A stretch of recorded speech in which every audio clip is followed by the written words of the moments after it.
Hello, and welcome back to the Chicks in Construction podcast. I'm your host, Mikki Paradise, and today we have an illustrious guest, Danyelle Holland from Atlantic Corp. She owns a mold remediation company, and I have so many questions that we are literally just going to get right into it. But welcome to the pod. Thank you for having me. I'm so excited to have you. I'm excited to be here. This is awesome. Jess does most of the guest lineup, and when she threw your name and your company out there, I was like, immediately yes. Have her come to my house right now. I have so many questions. I know we're very unique in what we do. So, and so for everybody out there watching, what do people need to know in the sense of what is mold remediation? When do you need to be brought in? Like, what is the difference between your company and the HVAC guy that says he can clean your ducts? Like, we need to know when we need you. Sure. Oh, that's a big question. And you're like, all the time, every day. So mold is everywhere. It's natural in the environment. Right. Obviously, if there's too much of it, that's never a good thing. If there's a bad kind, that's definitely not a good thing. And people are affected by it differently. Yeah. You can have a family of 4 living in a house. One person has these horrible symptoms and the other 3 are just fine. Right.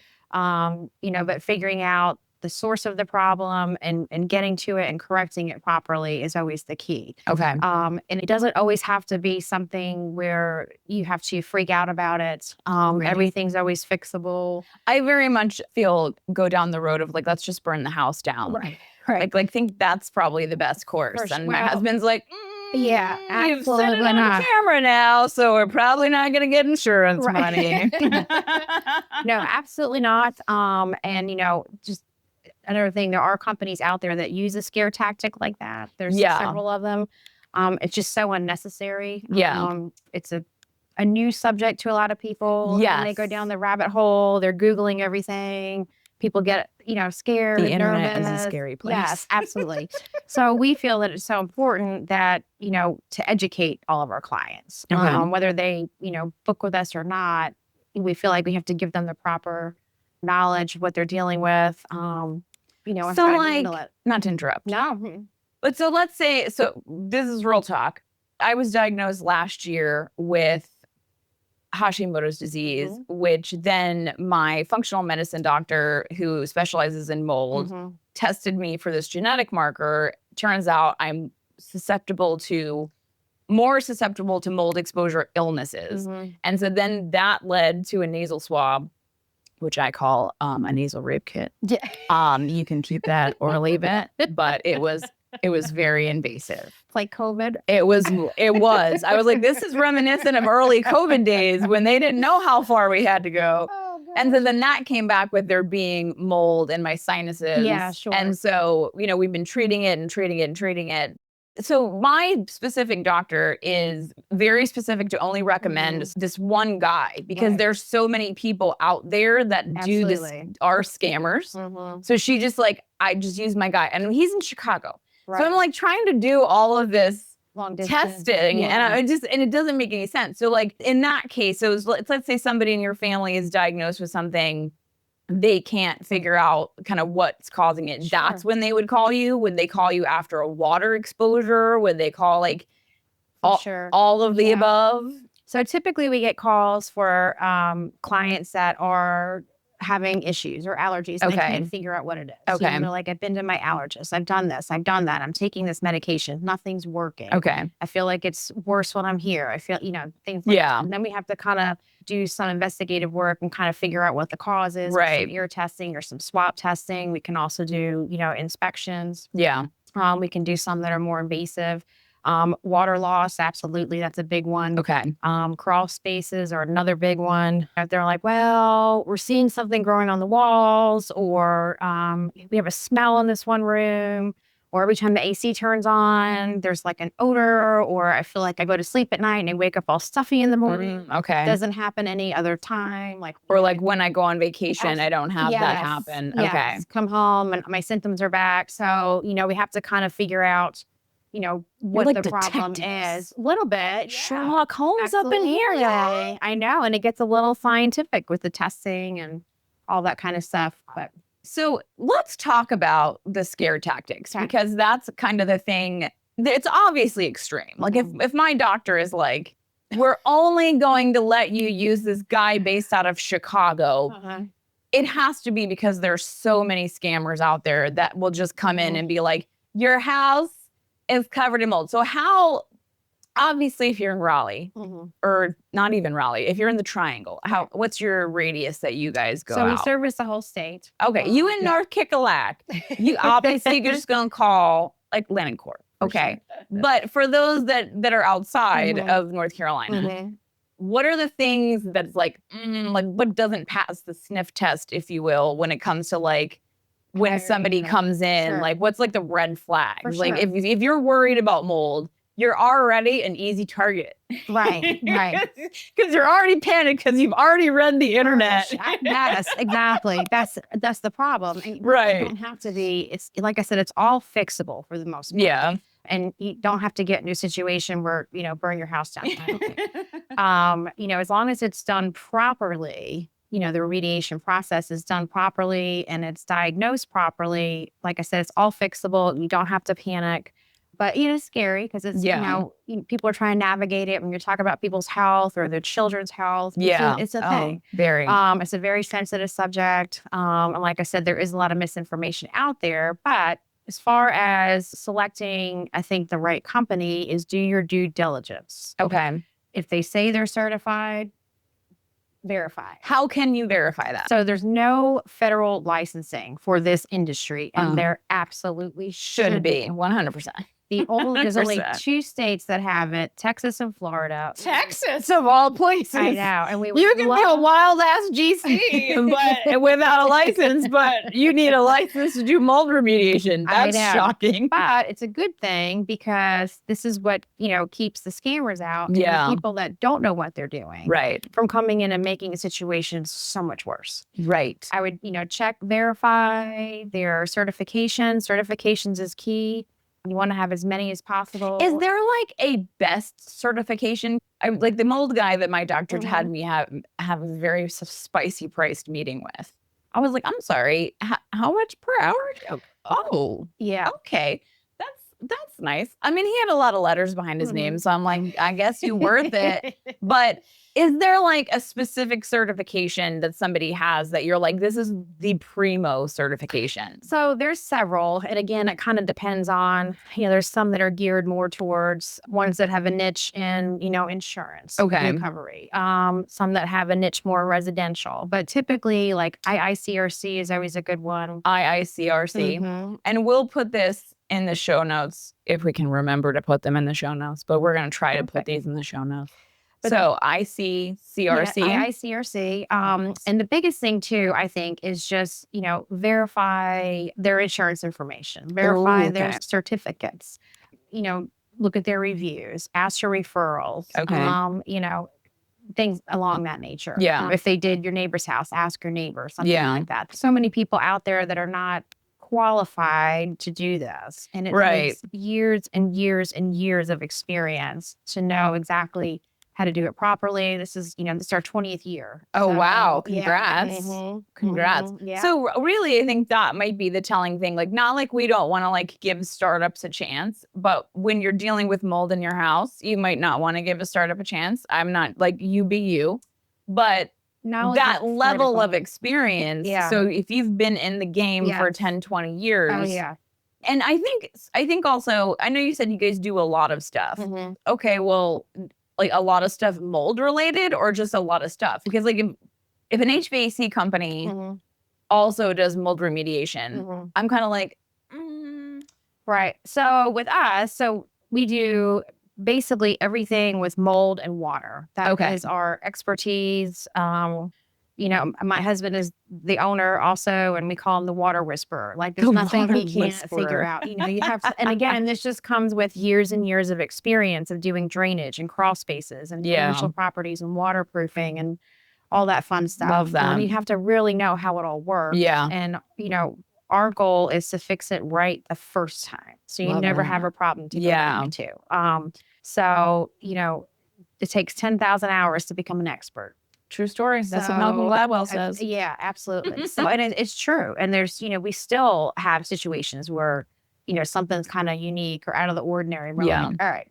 But you have to have that knowledge to know how to fix it. Yeah. Especially when you're dealing with someone's health. And this is not, unfortunately, a lot of times it's not a cheap process. Because we have such a high standard, to work under. We have to do everything the right way. Because if you don't, it can Pandora's box. Oh, I can only imagine. Yeah. Now, as far as the duct cleaning, so they kind of go hand in hand with the remediation, the restoration work. So we actually started doing that in-house about 10 years ago. Because, once you do a restoration or remediation project like that, typically you want to have the air ducts cleaned. Yeah. Because, whatever's in there could be or will be, could be adding to your air space and air quality and all of that. So they kind of go hand in hand. It was so funny when I was on it was a Zoom with the mold expert. He was like talking about all the potential causes. And he's like, it could be your house. It could be your pets. And I as we all know at this point, folks, I have a 200-pound, actually, we just went to the vet. I have a 225-pound homeboy's on the gain. Oh he's now on weight loss food. He's going to get on dog Ozempic. Dog Ozempic. So I have a 225-pound English Mastiff and then 3 other dogs totaling well over the 300-pound mark. So he's like, oh, so it could be your dogs. And I was like, well, I have 300 pounds of dogs, so it could be that. Right. And then he's like, oh, it could also be coming in from the outside. Right. And I was like, so nowhere is safe, is what you're telling me. So in your case, what I would recommend is some air testing from us. Oh, yeah, I'm obviously going to. It's immediately they're hired. And when we come out and do the air testing, especially in situations where it's kind of a mystery. Like, okay, what am I dealing with? Is it my house? Is it my environment? What's going on? Yeah. So, we are technically trained and certified to do the air testing. There is a process and protocol that has to be followed with that as well. Okay. And we would come out, collect samples. The technician will consult with you, discuss your concerns, your problems or symptoms you're having, things of that nature. And then we have an accredited lab that does the lab analysis and creates a report. A technician will take a look at it and review it. And, based on the information that you provided, plus what's showing up on the report, we can usually kind of process of elimination, figure out where it's coming from. Okay. Because certain things will grow in certain places of your home. Certain things, with the dogs, if it's something outside that's environmental that's bothering you. Every time they come in, it's on your paws. Every time you come in, it's on your shoes. Yeah. Could be something as simple as that. Or it could be your ducts need to be cleaned. So we did that last week because the internet scared the shit out of me. Oh. Yeah. I was like, immediately get the ducts cleaned. And then I had like this very expensive air purifier system at H something, whatever, with a UV light added. I was like, just put it all in there. Clean the air. That's right. That's right. Well, I hope they full panic mode. Well, you'll check it out. You'll inspect it. You're hired.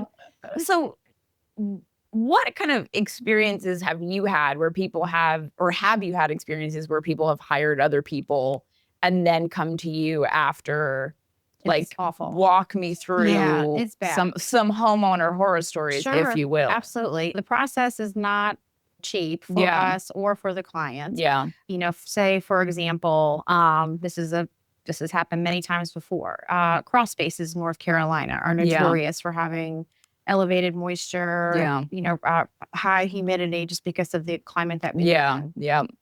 And it's one of the most important parts of your home because it's literally the foundation of it. Right. And we've had people have called us and they said, I paid so-and-so $12,000 and it's not fixed, or it's worse, or they didn't finish, or now I can't get back with them and I've already given them a 50% deposit, or, they install something that's not made to go in that space and then it could be a fire hazard. Oh, goodness. There's so many factors that go into that. And if people don't know, who they're hiring or what they're doing, and they're just, giving them money, it can totally backfire on them and it can create a new problem or create safety issues. So just things like that. But, when they called us in the past, they want us to come out and repair it, which is great, but it's awful for them. Yeah, because they've already paid. Yeah, for sure. So that's just one scenario that has happened in the past.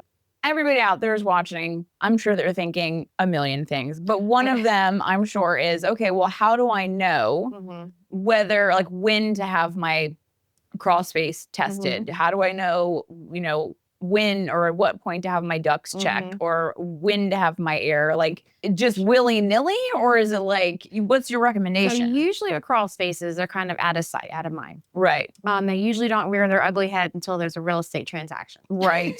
Facts. That's true. And then everybody's like, uh-oh, we have a problem. Right. And it becomes problematic when there's too much moisture under there, and it can eventually affect the structure of the property. Okay. Yeah. And you don't want water under there, which is another safety issue because you do have, plumbing and electrical and things like that under there. That's usually when it shows up. So when you have moisture, potentially mold, in your crawl space, how does that get into your house? So 60% of the air in your crawl space will come up right through your first floor. Lord Jesus. Yes. And it'll get into your HVAC system, and they all kind of go hand in hand together. Okay. So usually HVAC cleaning, they recommend having it done every 3 to 4 years for a couple different reasons. One is to keep the system clean and keeping it running at its optimal health. Right. And, because when components get too much dust or debris on them, it can weigh them down. It can cause fan motors to stop and wait. And then you have an expensive HVAC visit on July 9th at 8 o'clock at night. 100%. It's never on a Monday. No, never. When it's a balmy 75. That's it's exactly always 95 degrees. On a Friday in July. Yeah. And on a holiday weekend. Exactly. So that's another reasons to help keep the system, healthy and running its optimum, potential. People that are, with the allergies, that's a big one. Pets for sure. Because all that. But look, you're going to come in here and you're going to test my house. And I have pets. So what are you going to tell me? You're going to be like, you have pets? Or it's going to be like, well, it's going to be, the first thing is going to be specific just to molds, and it's a direct fungal, or not direct fungal. It's a fungal analysis, basically. Okay. So it's not going to pick up, and I'm not certified, I'm not technical, but I don't think it'll pick up. It might pick up dander, I'm not sure, but everybody has pets. Right. So it's because I guess that's my question is like, like, all right, I have pets. What are they bringing in that I don't know? And so they're looking for like a fungal type of thing. Yeah, it's real specific, just fungus and mold. That pets in general are prone to. I don't know if that would show up on the reports, but anything that's airborne that, like I said, is either fungal or environmental, or it'll pick up soil, like decaying soil, things of that nature. But that's what it's specific for. So when those tests comes back and it's like, okay, what's the average? Like, obviously I know every house is different, every case is different, but what's the average? Like, okay, here's the testing, here's the findings, here's what you need to do. What's the average thing that somebody has to do remediation wise? Well, typically if they call and they're saying I'm having symptoms or this, that, and the other, I don't see any mold, we don't have any water leaks, like we go through the process to see what you got going on. And if that's not the case, we'll do some testing. And a lot of times it's either going to be the crawl space or the HVAC system. Okay.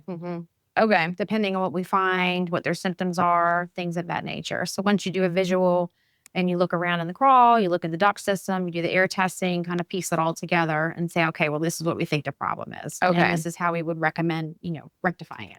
Okay. And so is that something that your company will do that work? Okay. So that you don't have to like outsource that. You're like, we'll also do the work. Correct. Absolutely. Okay. That's awesome. So I would say anytime, probably after you watch this video, let's just be real. If you have a crawl space, you may want to just pop under there, give it a check. If you see moisture, give a girl a call here. Or if you're not in North Carolina, call somebody. Call Jesus. I don't know. Call somebody. Because 60% of the air in your crawl space, I'm just learning this. I was this many years old when I learned that that's a thing. Coming into your house is coming through your crawl space. The quality of that air is instrumental. I had no idea. And I am especially thinking of some of the crawl spaces that I am crawled under as a contractor in the last 20 years. And I'm like, that You're breathing in that. Yes. Yes. Absolutely. I am devastated. Yeah. I sealed my crawl space a couple of years ago, just willy-nilly for no real reason. Like I was just like, you know what? Well, this that's is a great this is investment. a thing all the kids are doing. So I'm gonna seal my crawl space because why not? And so it's real nice in there now. And but like prior to that, it was a hellscape. This isn't a place you want to go hang out. Right. So it, you know, like the more I think, I'm like, okay, so crawl spaces and HVAC systems, and I could see the HVAC systems because we've seen some really traumatic, like I've seen like the inside of ducts just covered with mold. And so like all that air. So riddle me this. When I was having this conversation with this expert, and he's telling me that it's not really the mold that is the problem. It's the almost off-gassing of the mold. Like it's the breathing in of the, because I was thinking to myself, I cannot see any visual mold. So and this homeowners might relate to this and they might not. I just might not be the smartest, brightest bulb in the box. But my thought is like, I know what mold looks like. I walked my house. There's no mold. My house is not the problem was kind of my mentality. And so he was telling me that it's not even an issue of like something you can visually see, that it's like something that could exist. Airborne. And then it is off gassing. It's almost like a VOC from the mold. So, and I am not certified or, you know, I'm not the technical person. Right. But so I'm not sure I can answer that 100%, but they produce mycotoxins. Okay. Which is, I guess, essentially you could consider it as like an off-gassing. Okay. But that's part of their process of being kind of like a living organism. Okay, so the mold produces a mycotoxin that goes into the air. That's what we breathe in. So it's not necessarily mold spores. Correct. Well, don't quote me on that. Well, we won't quote her on that, but she is on the record. Notice that. I know, but I know who can answer all those questions properly. But that's basically how it works. Yeah. So, okay. But it is airborne. You can't always see it. Because I think that's the thing. I think a lot of people think I can't physically see mold, so why would I call a mold specialist, or you know, why would I get this testing done? But at the end of the day, it seems like why not? Yeah. So anytime there's moisture in your crawl space, obviously make the phone call. And then you're suggesting like duct cleaning every 2 to 3 years or 3 to 4 years? 3 to 4. And is there a best practices on duct cleaning? So again, there's not a federal regulation or licensing for this. So certification is key. Okay. So we are certified through NADCA, which is the National Air Duct Cleaners Association. Okay. So our techs are vetted and trained and certified. There's a couple different ways, or the way that we do it, so we don't damage anything, is we used tools and compressed air to dislodge everything. We can reach all the way through the flex lines from start to finish. Everything comes out into a big collection bag outside because it's under negative pressurization, which is just a fancy word for a vacuum. Okay. So nothing is coming back into the house, breathing space. Right. So, but you have to be certified and trained properly. Another horror story, you know, if you hire someone that's using, you know, a roto brush, that will damage the ductwork. And then they can't reach very far, only as far as their arm will go. Right. And then there's no, you know, without having a professional do it, there's no recourse. Right. Because they don't have probably the proper insurance, they don't have the proper equipment, they damage your ducts, they leave, you pay them, and then you're left with a mess. Right. So that's key too. And again, another certification to always check. Just because they say they're NADCA certified, go on the website, check it out. Make sure. And I have to say that was something that when I had the ducts cleaned, I noticed brushes.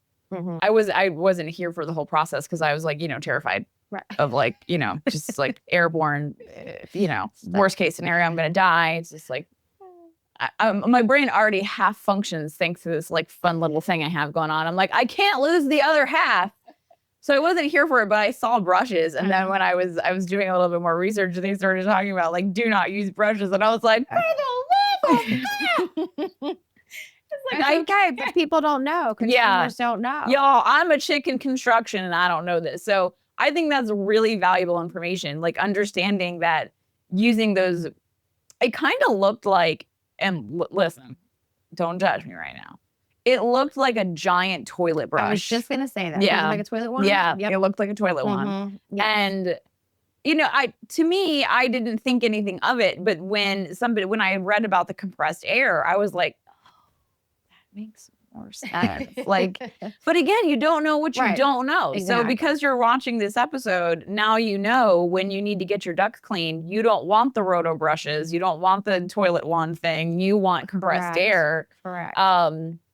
So, I've learned a lesson here today as well, folks. So we're on this Happy journey together. So, okay. So there's, so I'm calling up a company and I'm like, hey, do you do duct cleaning? What kind of certifications do you have? Mhm.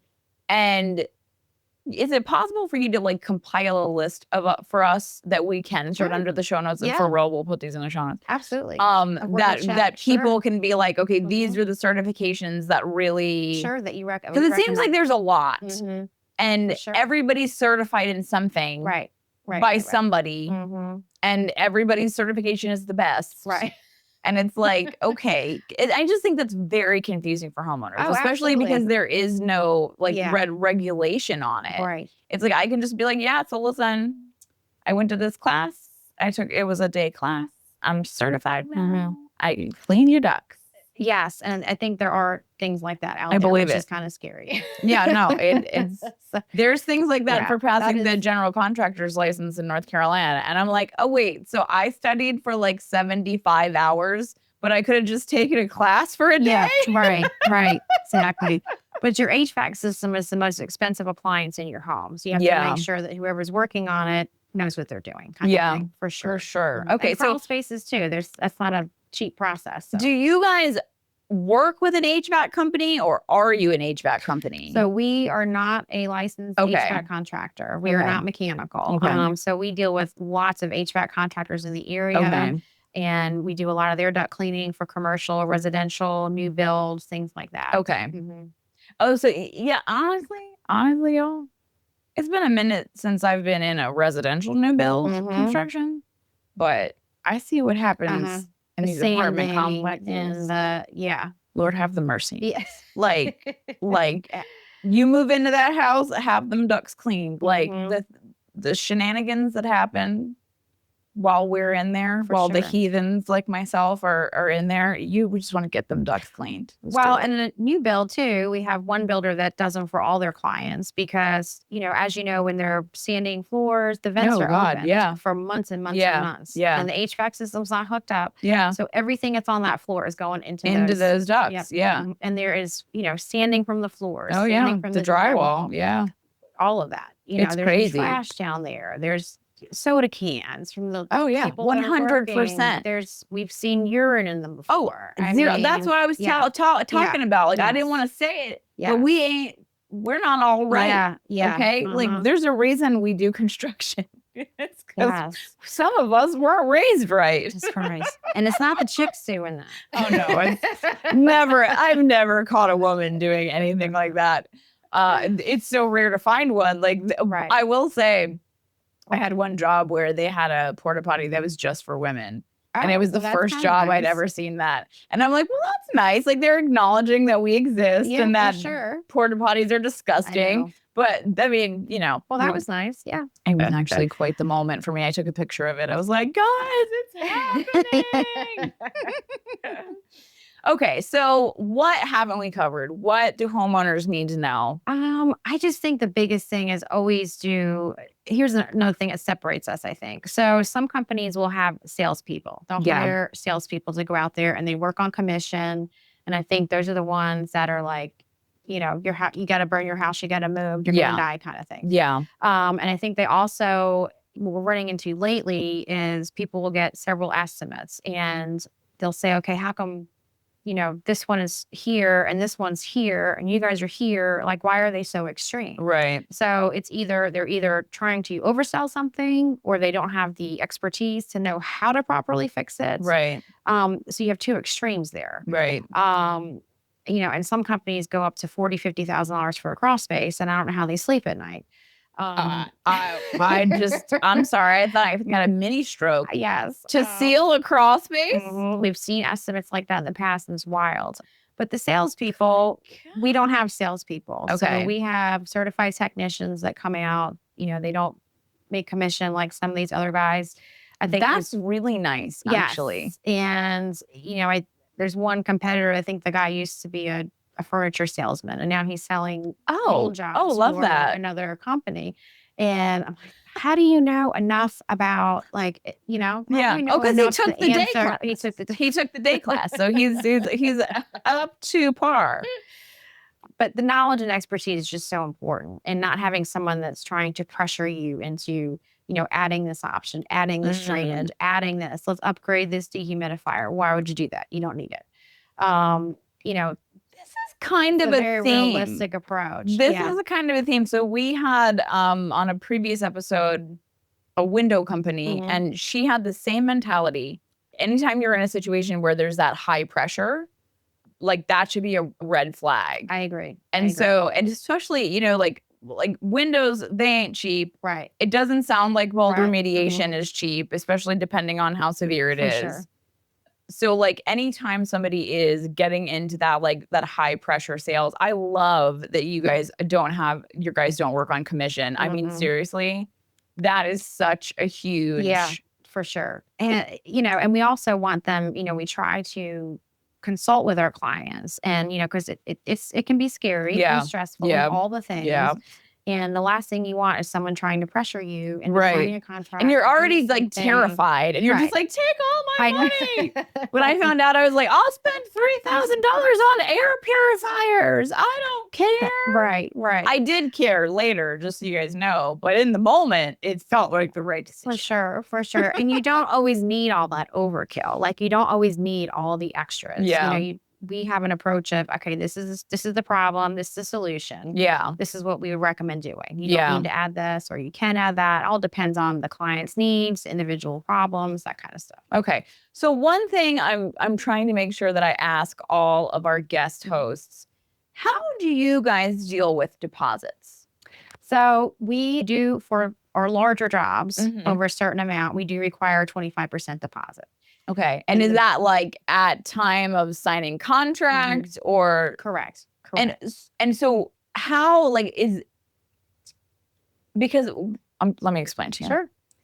The homeowner horror stories that we get, it always 99% of the time has to do with a deposit. A deposit was paid, and either the people never showed up or they felt like because they had paid the deposit, like they couldn't fire them. Right. Or like they weren't happy with the work because these guys had this deposit, like they were like they couldn't walk away. Right. So a 25% deposit, and is that threshold like? So what we started doing that years ago. And the reason being is we need, we have our schedule, and usually we're about a month booked out. Okay. So if someone calls and they say, okay, well, I need, 1, 2, 3 on the calendar. Okay, great.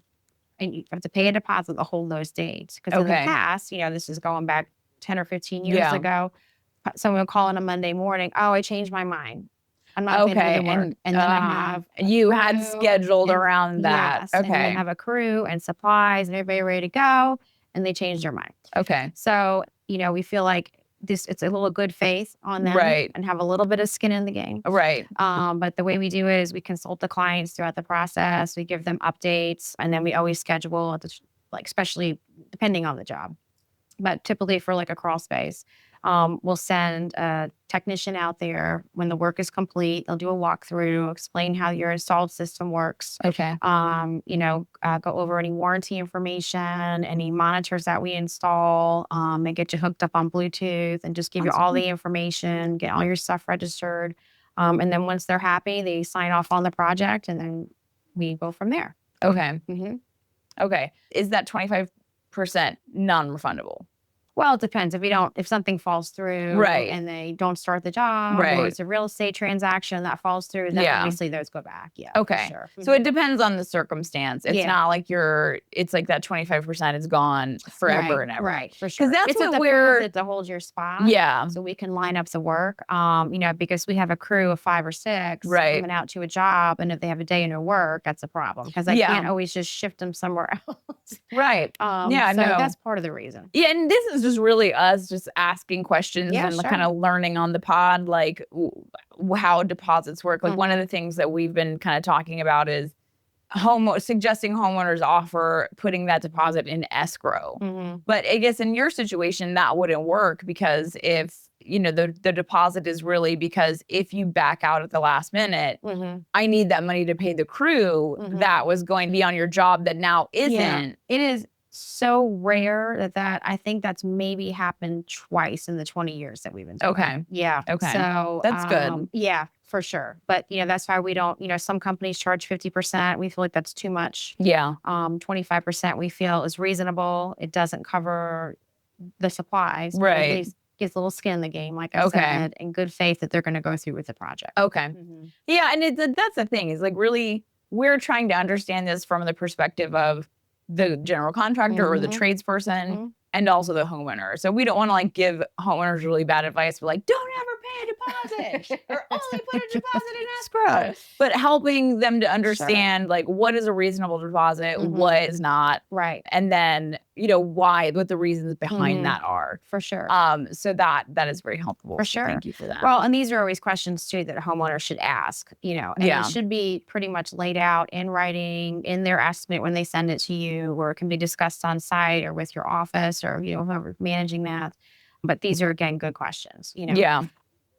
Certifications, how the deposit works, how the process works, you know, all that kind of good stuff. Yeah. And that's just for crawls. Like it all varies. You know? Right. Okay. So what we learned today is that mold is everywhere, but that doesn't mean we're all going to die. Correct. All fixable. It's all fixable. Check your crawl space right after you're done watching this episode. If there's moisture, immediately make a call. I'm just kidding, not immediately. But when you're dealing with a mold remediation company, you want to check their expertise level. It's not even, I don't even think it's necessarily references, because I kind of think references I'm never going to give you a reference to a customer I had a bad experience with. So like when I ask a contractor for references, like I'm not actually going to call these people because they're not going to be like, Donnie was the worst. Don't use him, you know? Like, so references I think are less important than that level of expertise. So like when you're dealing with somebody, ask them, are you a sales rep or are you a technician? For sure. You know, how long have you been in this industry? How long has your company been in doing this specific type of remediation? Absolutely. So like that level of expertise, I think, is a really great way to kind of weed out the people that took a class, you know, the Holiday Inn down the street and now they're certified. Right. Or trying to make a quick commission. Right. Or trying to make a quick commission. And this goes for anything, any kind of high pressure sales. Run, don't walk. We're not here for that.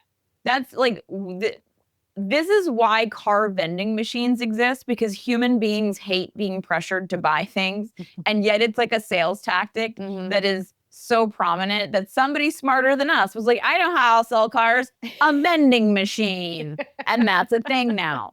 So like anytime somebody's trying to pressure you into selling something and they're using scare tactics, which same thing with the window installer. That's how she started her company, was because this guy came in and told her that her kids were breathing in toxic chemicals that were off-gassing from the vinyl in her windows. So like that is a red flag, y'all. You want somebody with experience. You want somebody who wants you to take the time that you need to like process the information, to feel good about the purchase, feel good about moving forward with them. And I do understand, you know, the 25% deposit in this case. I approve of this solution. Some of them I'm like, absolutely no, not for any reason. So some of them I'm like, absolutely not for any reason. But in this case, it makes sense. You know, they have people to pay. If you back out at the last minute, that has a cost effect. So yeah, I thank you so much for being on. I feel like there's so much information. We're gonna definitely share all of your information. I cannot. I'm so overwhelmed with all of it. I'm just like, oh no, I don't know. It's a lot. It is so much. I would recommend that you ask questions, look at their reviews, ask your friends, have you ever had a situation like this? What do you recommend? And call the office or talk to the technicians, whoever is handling, at the company. Just ask them. Yeah. Well, how does this work? How does this work? What's the warranty on this? Just, and they should be able to answer all this for you and educate you, because it isn't daunting. And I feel like if they get annoyed by you asking those questions, like they're probably not the company for you. Yeah, like probably just like move on. Yes. And one other thing too that's important to mention is, as far as, there's all kinds of scams out there, especially with the duct cleaning. It drives me crazy. But there is no such thing as a licensing for HVAC cleaning or a licensing for mold remediation in the state of North Carolina. So if someone says, call us, we are licensed and insured. They lying. There's no They probably don't even have insurance. They're just lying to be liars. Correct. That's another thing too, is the insurance. Always ask for a COI if you're not sure. A COI is a certificate of insurance. Just likes me to try to use real talk when we're talking construction talk. Sure. I know, I'm bad. But make sure they have environmental and pollution on that policy, on that GL. Ooh, do you know that I, as a drywall contractor, have to carry environmental and pollution insurance? I would believe it, sure. Well, you do believe it. I was shocked. Yeah. I was like, what am I polluting, sir? And they're like, the air. And I was like, I am not. How dare you? But that, let me tell you, that's a spicy priced insurance. So if they're carrying that level of insurance, they for real. Well, and you have to be certified. Like we have to, we reapply every year, but you have to be qualified and vetted by the insurance company and have every all year. The proper It's such a pain in my butt to be eligible for that environmental pollution. And that's a big one to have. It's hard to get. Like you said, it's spicy. It's spicy. So, it's not just like, oh, sure, just add that as an add-on to my policy. You're like, how many thousands of dollars am I paying for that? But if they don't have it, that could be a red flag. Yeah. Especially if you're dealing with any type of water or mold remediation, you have to have that on. That's such a good tip. The pollution and environmental insurance. Absolutely. And so that's like an add-on to your insurance. So like every trade should have general liability and workers' comp and all that. But in addition, having that pollution insurance, it's like pollution and environmental. It's environmental and pollution liability. Yeah. That's a great question to ask a company if they have. Like that will really weed out a lot of people that aren't that serious about it. Because we are using chemicals. We are using protocols, and I mean, there's been situations where, not us, but we had a company years ago, or someone called years ago, where the company was doing restoration work in the crawl space and spilled a whole container of chemical, and they think it leached into their septic tank. Oh, God. So that is where environmental or pollution come into play. Yeah. Plus, it just shows that they know how to handle the chemicals. They know how to handle everything, the PPE, all that kind of jazz. So and PPE is personal protective equipment. I know. No, it's okay. All the lingo. It's just will be like, nobody knows what that means. Perfect. Okay. Well, guys, we're going to link all of her information down below. Obviously, they're the people to call in North Carolina. There's nobody else. There's nobody else. But we hope that this gives you some peace of mind that like mold exists, but we're not all going to die. For sure. But probably have your crawl space tested and maybe have just some air tested, just sampling. And, for every 4 or 5 years, get them ducts cleaned, not with a brush. Just learned that today. So compressed air is the way to go. Now, the more you know. And please always like and follow all of the Chicks in Construction things. We've got the socials, we've got the YouTube, we've got the LinkedIn. And as always, and it's starting to spice up. And I'm really enjoying the homeowner horror stories that we are getting in. I feel bad enjoying them. Because someone has had a very bad experience. Yes. But like they're starting to roll in, and I'm just like, this is the most needed podcast that exists in the world. Not that many people know about it yet. But if you would share and like and subscribe and all the things, then maybe more people will know. Because y'all, you don't know what you don't know, but we learn in here. That's right. And there's a lot. So thank you guys for tuning in. And we will see you next time. Bye.